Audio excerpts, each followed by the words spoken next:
நாட்டில் அரசியலமைப்பு சட்டத்தை மீறும் செயல்கள் இருப்பதாக அண்ணல் அம்பேத்கரின் பேரன் ஆனந்த் டெல்டும்டே தெரிவித்துள்ளார். நியூஸ் 18 தமிழ்நாடுக்கு அவர் அளித்த பிரத்யேக பேட்டியில் அரசியலமைப்பு சட்டத்தை பாதுகாப்பதாக பிரதமர் நரேந்திர மோடி கூறினாலும் நாடு வேறு திசையில் செல்வதாக கூறினார்.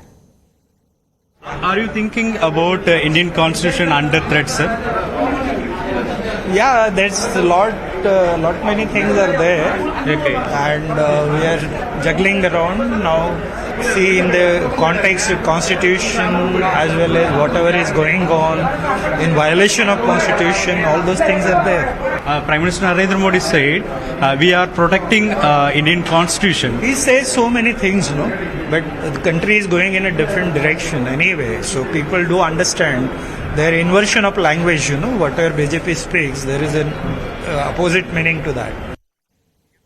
தமிழ்நாட்டில் மன்னராட்சி நடப்பதாக விடுதலை சிறுத்தைகள் கட்சி துணை பொதுச் செயலாளர் ஆதவ் அர்ஜுனா பேசியுள்ள நிலையில் அது குறித்து விளக்கம் கேட்கப்படும் என்று திருமாவளவன் தெரிவித்துள்ளார்.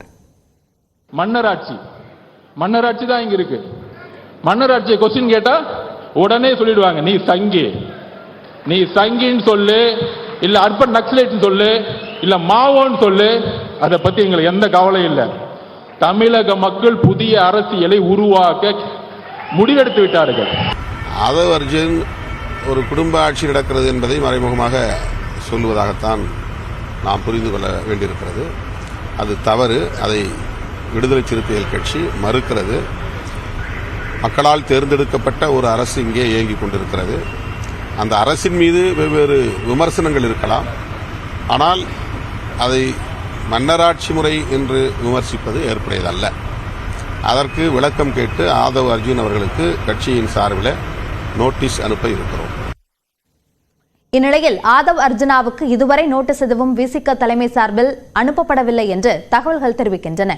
எனினும் ஆதவ் அர்ஜுனாவுக்கு கட்சி நிர்வாகிகள் மத்தியில் அதிருப்தி அதிகரித்துள்ளதாக கூறப்படுகிறது.